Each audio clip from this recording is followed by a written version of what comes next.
ವೀರಶೈವ ನ್ಯೂಸ್ಗೆ ಸ್ವಾಗತ. ಇದು ವೀರಶೈವ ಲಿಂಗಾಯತರ ಧ್ವನಿ. ಆತ್ಮೀಯ ಬಂಧುಗಳೇ, ನಿಮ್ಮ ಮೊಬೈಲ್ನ ಬಲಭಾಗದಲ್ಲಿರುವ ಸಬ್ಸ್ಕ್ರೈಬರ್ ಬಟನ್ ಒತ್ತುವ ಮೂಲಕ ಸಬ್ಸ್ಕ್ರೈಬ್ ಆಗಲು ಯಾವುದೇ ಶುಲ್ಕವಿಲ್ಲ. ಆತ್ಮೀಯ ಬಂಧುಗಳೇ, ಇವತ್ತು ನನ್ನ ಟಾಪಿಕ್ ಏನಂದರೆ, ಕಳೆದ 17ನೇ ಲೋಕಸಭಾ ಚುನಾವಣೆಯಲ್ಲಿ ನಮ್ಮ ವೀರಶೈವ ಲಿಂಗಾಯತ ಸಮಾಜದಿಂದ ಎಷ್ಟು ಜನ ಎಂಪಿಗಳು ಕೇಂದ್ರಕ್ಕೆ ಆಯ್ಕೆ ಆಗಿ ಹೋಗಿದ್ದರು ಅದರ ಬಗ್ಗೆ ಡೀಟೇಲ್ಸ್ ಕೊಡ್ತೀನಿ. ಯಾಕಂದರೆ ನಾಡಿದ್ದು 18ನೇ ಲೋಕಸಭೆ ಅಸ್ತಿತ್ವಕ್ಕೆ ಬರುತ್ತೆ.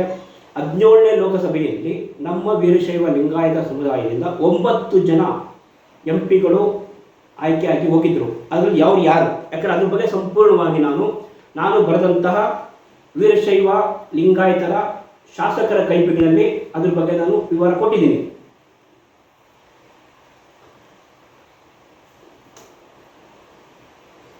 ನೋಡಿ, ಈ ಮೊದಲಾಗಿ ನಮ್ಮ ಬೆಳಗಾವಿಯಿಂದ ಸುರೇಶ್ ಚನ್ನಬಸಪ್ಪ ಅಂಗಡಿಯವರು ಗೆದ್ದಿದ್ರು. ಕೇಂದ್ರದಲ್ಲಿ ಮಂತ್ರಿ ಸಹ ಆಗಿದ್ದರು. ಕರೋನಾ ಸಂದರ್ಭದಲ್ಲಿ ಅವರು ಒಂದು ಸಾವಿಗೆ ಶರಣಾಗಿ ತದನಂತರ ನಡೆದಂಥ ಉಪಚುನಾವಣೆಯಲ್ಲಿ ಅವರ ಶ್ರೀಮತಿಯವರು ಮಂಗಳಾ ಅಂಗಡಿಯವರು ಸಹ ಗೆದ್ದು ಲೋಕಸಭೆಯನ್ನು ಪ್ರವೇಶ ಮಾಡಿದರು. ನಮ್ಮ ಸುರೇಶ್ ಚನ್ನಬಸಪ್ಪ ಅಂಗಡಿಯವರು 2 ಬಾರಿ ಎಂಪಿಯಾಗಿ ತಮ್ಮ ಇದನ್ನು ಮಾಡಿದರು. ಕೇಂದ್ರದ ರೈಲ್ವೆ ರಾಜ್ಯ ಮಂತ್ರಿಗಳಾಗಿ ಒಳ್ಳೆ ಕೆಲಸ ಮಾಡಿದರು, ಒಳ್ಳೆ ಸಜ್ಜನರಾಗಿದ್ದರು. ಅವ್ರ ಪ್ಲೇಸ್ಗೆ ಅವರ ಪತ್ನಿಯವರು ಸಹ ಗೆದ್ದಿರೋದೊಂದು ಸಹ ಒಂದು ವಿಶೇಷ ಅಂತಲೇ ಹೇಳ್ಬೋದು. ಮತ್ತೋರ್ವರು ಸಿದ್ದೇಶ್ವರವರು ಸಹ ದಾವಣಗೆರೆ ಲೋಕಸಭಾ ಕ್ಷೇತ್ರದಿಂದ BJP ಪಕ್ಷದಿಂದ ಆಯ್ಕೆಯಾಗಿದ್ದರು.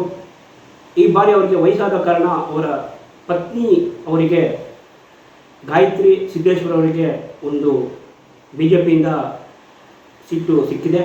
ಅವರ ವಿರುದ್ಧ ನಮ್ಮ ಅಖಿಲ ಭಾರತ ವೀರಶೈವ ಮಹಾಸಭಾದ ರಾಷ್ಟ್ರೀಯ ಅಧ್ಯಕ್ಷರಾದಂತಹ ಶಾಮನೂರು ಶಿವಶಂಕರಪ್ಪನವರ ಪತ್ನಿ, ಸಚಿವ ಮಲ್ಲಿಕಾರ್ಜುನ್ ಅವರ ಪತ್ನಿ ಪ್ರಭಾ ಮಲ್ಲಿಕಾರ್ಜುನ್ ಅವರು ಕಾಂಗ್ರೆಸ್ ಪಕ್ಷದ ಅಭ್ಯರ್ಥಿಯಾಗಿದ್ದಾರೆ.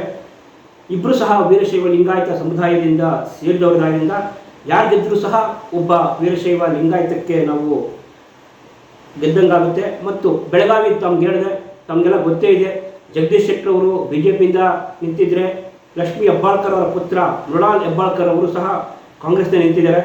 ಅಲ್ಲೂ ಸಹ ಗೆದ್ದರೆ ಅಲ್ಲೂ ಒಬ್ಬ ನಮ್ಮ ವೀರಶೈವ ಲಿಂಗಾಯತ ಸಮುದಾಯದಿಂದ ಗೆದ್ದಂತಹ MP ನಾವು ನೋಡ್ಬೋದು. ಈಗ 3ನೇವರು ನಮ್ಮ GP ಬಸವರಾಜ್, ತುಮಕೂರು ಲೋಕಸಭಾ ಕ್ಷೇತ್ರ, ಅವರು ಸಹ BJPಯಿಂದ ಗೆದ್ದಿದ್ರು. ಇವಾಗ ಅವರ ಸ್ಥಾನದಲ್ಲಿ ವಿ ಸೋಮಣ್ಣವರು ನಿಂತಿದ್ದಾರೆ. ಕಾಂಗ್ರೆಸ್ ಪಕ್ಷದಿಂದ ಮುದ್ದನ್ಮೇಗೌಡರು ನಿಂತಿದ್ದಾರೆ. ಒಂದು ವೇಳೆ ಸೋಮಣ್ಣನವರು ಕಡಿಮೆ ಅಂತರಗಳ ಮತದಿಂದ ಗೆಲ್ಲಬಹುದು ಅನ್ನೋ ಒಂದು ಲೆಕ್ಕಾಚಾರ ಇದೆ. ಆ ಲೆಕ್ಕಾಚಾರದ ಪ್ರಕಾರ ಹೋಯಿತು ಅಂದರೆ ಅಲ್ಲೂ ಸಹ ನಮ್ಮ ವೀರಶೈವ ಲಿಂಗಾಯತ ಸಮುದಾಯದ ಮತ್ತೊಬ್ಬ ಅಭ್ಯರ್ಥಿ ನಾವು ಗೆಲುವನ್ನು ನೋಡ್ಬೋದು. 3 ಜನ ಆಯಿತು. ಇವಾಗ 4ನೇವರು ನಮ್ಮ ಬಾಗಲಕೋಟೆ ಗದ್ದಿಗೌಡರು ಈಗಾಗಲೇ 4 ಬಾರಿ ಗೆದ್ದಿದ್ದಾರೆ. ಅವರು ಬಾಗಲಕೋಟೆಯಿಂದ BJP ಅಭ್ಯರ್ಥಿಯಾಗಿ ಸ್ಪರ್ಧೆ ಮಾಡಿದ್ದಾರೆ. ಆದರೆ ಅವರ ವಿರುದ್ಧ ಕಾಂಗ್ರೆಸ್ ಪಕ್ಷದ ಅಭ್ಯರ್ಥಿ ಸಚಿವ ಶಿವಾನಂದ ಪಾಟೀಲ್ ಅವರ ಪುತ್ರಿಯೂ ಸಹ ಸ್ಪರ್ಧೆ ಮಾಡಿದ್ದಾರೆ.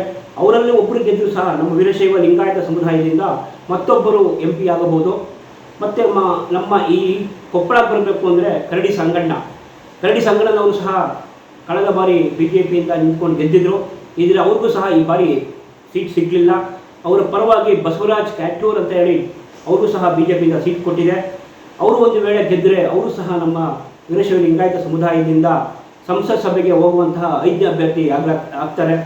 ಅವರ ವಿರುದ್ಧ ನಿಂತಿರತಕ್ಕಂಥ ಕಾಂಗ್ರೆಸ್ ಪಕ್ಷದ ಅಭ್ಯರ್ಥಿಯು ಹೊರಗಿನ ಅಭ್ಯರ್ಥಿ ಆಗಿರೋದ್ರಿಂದ ಅದು ಸಹ ಗಣನೆಗೆ ಬರುತ್ತೆ. ಮತ್ತೊಬ್ಬರು ನಮ್ಮ ಹಾವೇರಿ ಗದಗ ಲೋಕಸಭಾ ಕ್ಷೇತ್ರದಲ್ಲಿ ಕಳೆದ ಬಾರಿ ಶಿವಕುಮಾರ್ ಉದಾಸಿ, ಮಾಜಿ ಸಚಿವರಾದಂತಹ ಉದಾಸಿ ಅವರ ಪುತ್ರ ಶಿವಕುಮಾರ್ ಉದಾಸಿ ಅವರು ಸ್ಪರ್ಧೆ ಮಾಡಿದರು.